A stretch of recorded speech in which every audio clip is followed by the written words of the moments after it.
Welcome back, everybody. So we are on day 6 of the hashtag 12 days of Yule. And today is talking about aspects of death and rebirth. If you have not been following the hashtag, I highly suggest you go and type it into YouTube.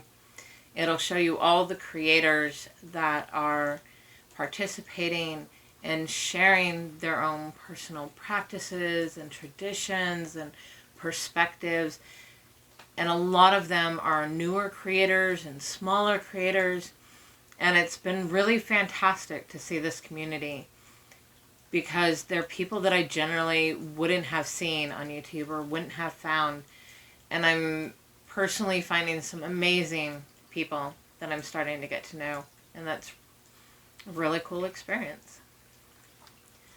So, death and rebirth. I have a lot to say on this topic. At the same time, I want to keep these more bite-sized and manageable for people, because there's a lot of depth when it comes to death and rebirth for me. I am a death worker, and so I am constantly working within this pattern, this duality of death and rebirth, because it is a duality. Two sides of one duality. And neither side can exist without the other. We have to have both. And even within the death and rebirth duality, it's part of a triplicity where you have death, rebirth, and life has its own duality sides. And it's working through all of these together as one larger pattern is what we experience as we walk through this life. But my particular focus of my work and what I do and my practice all really resides in the end and the beginning. So the death and the rebirth. This cycle, this pattern exists in everything. It exists in the way we view time. It exists in the way that we move through challenges and move through our growth. It exists in just living. And it exists in a place of when we die. And it's the same cycle with the same patterns within it. And so once you understand the cycle and the patterns within the cycle, that's what allows us to start moving and shifting and transforming in very different ways, because we're more conscious about it. We know what this is. I know a lot of people, they have problems with tower times. They get the tower card and they just literally freak out about it. I love tower. I love tower, because tower means we're about to go through a death and rebirth. It's all about that movement and growth going forward. And we experience death and rebirth hundreds and thousands and maybe even millions of times within our lifetime. And it's going to be small ones, and there are going to be big ones. And it really just depends on where we're at, what we're working with, and how we're viewing that. So on the rebirth and birth side of it, that is all new beginnings. It's where everything starts. It's that place of dreaming and possibilities, where there aren't limitations. We haven't found boundaries. We haven't found limitations. That comes later. That comes in the life size. That comes in the living, the experience. But in the birth, it's all about possibilities and new beginnings. It's all about dreaming and flowing and creating in a space of mind. And so in that rebirth, it's newness. And sometimes it's completely new. Sometimes it's just a new movement. So it's not like we changed paths. It's not like we have altered ourselves and everything is transformed. I see that more in transmutation than transformation. Transformation is more of the snake, where it sheds its skin. It hasn't changed from being a snake. It's still a snake. It still has the same markings that it had. What changes is it grows. It's a little bit bigger. It's a little bit brighter and shinier right after it sheds that skin. And so it's that moment of rebirth for it. And it's in the living side that we do all the experience. So in the rebirth, we're learning, we're gaining, we're thinking of possibilities, we're making plans, and we're coming up with ideas. And then in the living, that's where we're experiencing all these things that we have gathered in rebirth. It is where we're trying them out. We're experimenting. What's true? What isn't? Where do boundaries pop up? Where do limitations pop up? And we nurture all those things that we had in that creation period and the seeds that we decided to plant, and we're nurturing through those. And then you come to that harvest point. And it's not third harvest. Third harvest is different. That's real reaping. What first harvest is the reflection period. We're looking at some of the beginning results of all of our work, our experimentation, our exploration. What kinds of things did we find? What could be altered and changed for a better outcome? It's that first reflection period, looking at everything from a slight hindsight perspective. And then we start moving really into the death. And in death, we have that reflection part in the very beginning. But I really see death, that beginning part of death, is reconciliation. And in reconciliation, it's different than reflection because we're taking into account wisdom and understanding. We really understand the parts at this point. It's not just reflecting on them, but it's understanding within those reflections. And so we're reconciling those pieces. What, no longer serves. What is no longer needed? What did we find that, doesn't coincide with where we're going or what we want to grow next or where we are now that we've had all these experiences? And it's reconciling within ourselves, because through the life part, we're told all these things by all these other people, and other people are trying to put in boxes and they're trying to set boundaries for us. And in reconciliation, it's about us, not about them. It's not about their boundaries. It's what do we see as our boundaries in that. It's not about their truth. It's what did we find that was true for us. And in death, we are letting go. We're letting go of things. We're saying goodbye. But we're doing it with love and gratitude. Those things that we held, that we need to let go of, they served a purpose at one point. They are part of what got us here. They're part of what became us to get us to this point. And I don't think when we let go, we see it as something bad, as something that, oh, this just needs to be cut out of our lives, or it needs to be cut out of ourselves. And, it's just a bad piece of us. That bad piece carried you here. For good or ill, that bad piece carried you here.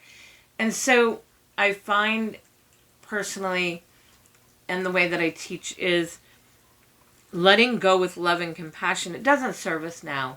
It's not needed now. We don't need that wall. We don't need to carry that baggage. We don't need that pain. But it taught us things. There was purpose to it. Even if it's a purpose we could have done without, it's still a purpose that we experienced. And so I find when we let it go with love and gratitude for what it did. It allows us to completely let it go, where it doesn't keep rising back to the surface, scratching at the back of our mind. And this all happens in the reconciliation phase. And that's in the death phase. And so we're letting go and we're preparing ourselves. We go inward and we prepare ourselves for celebration, remembrance, memory, deeper wisdom that we have gained. And through all of this reconciliation and this celebration portion, we prepare ourselves for the rebirth. So it is a cleansing. It is a bringing ourselves back to center. It is bringing ourselves back to core. So we can move into the next dream phase. When I said time, this cycle exists all over the place in time. You can see it in the moon cycle. You can see it in the day cycle between day and night. You can see it in a year cycle. You can see it in the aspect of starting a new project, a new job, a new area of study. You could see it in changing your room. Say you just want to rearrange and change your room. You'll still go through this entire cycle and it will end in a death and a rebirth. I also think that, especially in the West, we have social conditionings that make us think of death as this negative thing. We fear it. They have fear associated with it. We fear of letting go. We fear of moving on. We fear death itself. We're talking about death in this dark way. You've got all these people trying to do everything that they can to live as long as humanly possible. And you've got people that want to be immortal. That's them. You do you. I'm not saying anything here. But it comes from this fear of death. The fear of the unknown. And that really is another significant aspect of death. It is walking the unknown. It's that darkness. And that's okay as long as we're walking into it and doing the preparation for it. To walk in with confidence. We don't know what's going to happen. We don't know what journey is next. We don't know what we're going to be going into. This is for everything. No matter how much you plan, no matter how much information you think you have, you're not prepared for every single thing that's going to happen. You cannot control every single thing that's going to happen. So there is a portion of unknown. And the unknown resides in death. It's part of that aspect of death. But it's also the aspect of rebirth. It's them together. It's something that they share. And it's something we constantly are moving through. If we are on a path of growth and we are doing things to grow and expand and become more, we're always in this state of death and rebirth. That pattern, that cycle is constantly there. And this fear of death, it's a fear of change. People on the whole that I see and I meet have this real problem with change, unless it's controlled change, unless they're controlling it, but that control is an illusion. We are never going to have full control because we're working within energies and systems and cycles that contribute, that have effects outside of us that we cannot control. We cannot control what another person does. We cannot control what another person says. We cannot control a cycle. We can understand a cycle. We can move within it. We can see all of its points that are fixed and the ones that we can alter and move and shift and change. But the cycle itself is its own. We cannot control these things. It's this illusion of control that gives us a fear of death. It gives us a fear of change. It's not the only contributing factor, but it is a contributing factor in my opinion. But it's this fear of change. And from my perspective, I have a hard time understanding that fear. I really do. I grew up in a way that there was constant change, constant movement, and my whole life has been that way. So for me, change isn't this bad, scary thing. I look at it as a new adventure. It's something new. We're going to do something new. We're going to make new discoveries. We're going to explore. And we're going to make mistakes. And we're going to fall on our face. And we're going to pick ourselves back up. And we're going to try again. And we're going to do different things every time we try. Because every failure is a learning experience for us. We saw what worked, what didn't work, what went wrong, possibilities. Again, that death and rebirth aspect in there. And so I'm not going to pretend that I understand this fear in change because I don't. I don't experience it. I can sympathize with it. I can be compassionate about it. But I cannot say that I understand it because I do not experience it. I hope that makes sense. Another aspect about death when it comes to Western culture and this fear that I find really interesting, and I wanted to touch on this before I ended all this, was the masculine and feminine aspects of death. Western culture really grabs onto the masculine version of death, which is very destruction oriented.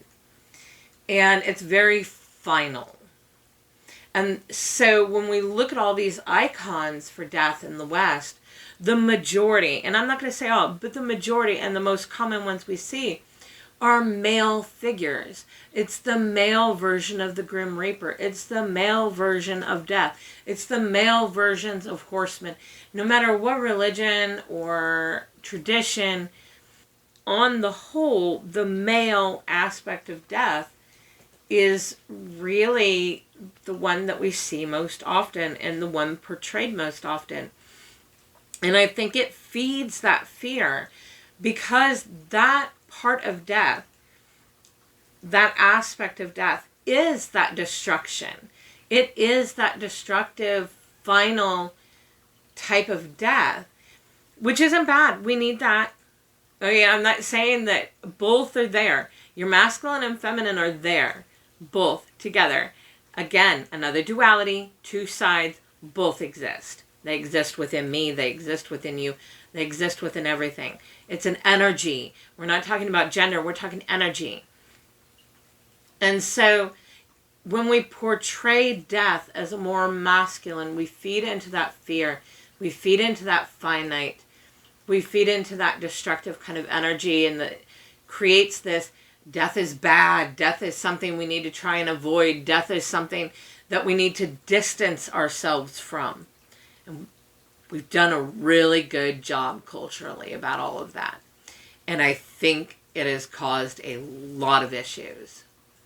And it definitely has a lot of issues about the way that we approach death as people and as a society.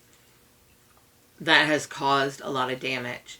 For me, the guide that I work with, deity, guide, however you want to put that, it's the mother of death. Because she incorporates both the death and the rebirth in her. She is that energy and that version of that duality. She has that masculine destructive side, but it's for purpose. It has meaning to it. It's for a change, a transformation, or a transmutation. When we're talking about physical death, that's transmutation. We are changing from one state of being into a different state of being. We're moving. And so for me, the mother of death allows us to see both sides of that duality at once. We can see the death aspect, but we also know that the rebirth is there with it. Neither side of that duality exists without the other. And everybody's going to have their own version and understandings and thoughts about what happens to us after death. Our physical death, the ending death, not the small deaths that we walk through. But understanding the big physical death, I think, helps us to understand all these small transformations we go through in the death rebirth cycle, and makes it easier for you to accept change, to be more comfortable with change. Maybe that's the right wording.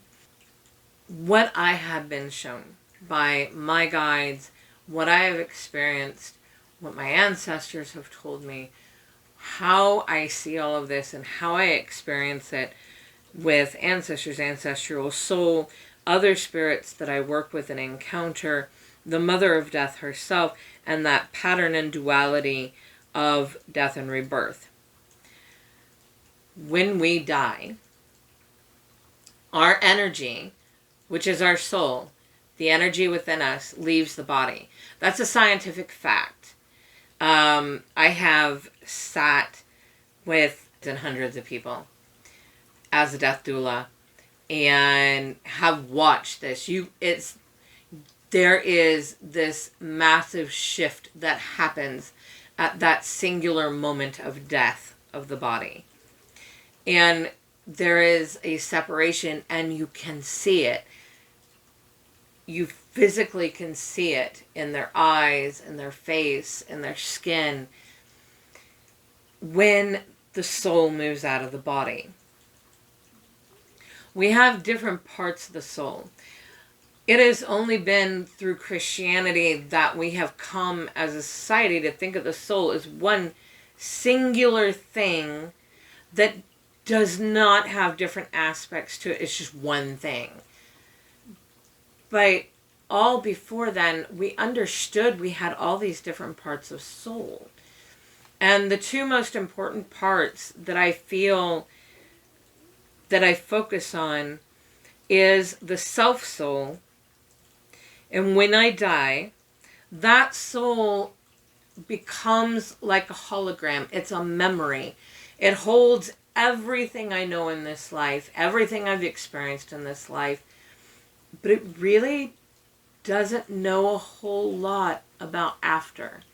I mean, it may know a little bit about the well and things like that, but it's not going to really comprehend what's going on in the physical world beyond its own death. And then you have ancestral soul. Ancestral soul is the one that keeps living. It's the one that goes through death and rebirth, death and rebirth, death and rebirth, over and over and over. It is a collection of lives. It is a collection of energies. When we die, we go into this space. I call it the well. It is not a physical well you're going into. It's just what I call it. And it looks different for different people. I really think that we create the image of this well dependent on our beliefs at death. Now, I have no guarantee of that. It's just my theory that in the moment of death where we think we're going, that is what we create as far as the illusion, the visionary of it. And when we move into that well, we're doing that death piece again. We have to reconcile all the things from our life. We have to let go. We have to prepare ourselves to move forward. That's what the ancestral soul's doing. It's taking all the memories and the skills and the experiences that we've gained in this life, and it's incorporating them into that ancestral soul. And it's preparing itself. It's through all this reconciliation, and it let go of the parts that didn't need to be carried, and it carried forward the parts that do. And then it prepares itself to be reborn into another body. And when it is reborn into another body, it's carrying all of that.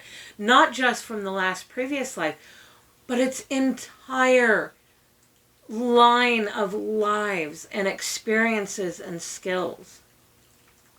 When we talk about intuition, inner knowing, inner voices, I truly believe this is what we're talking about, where it's the ancestral soul.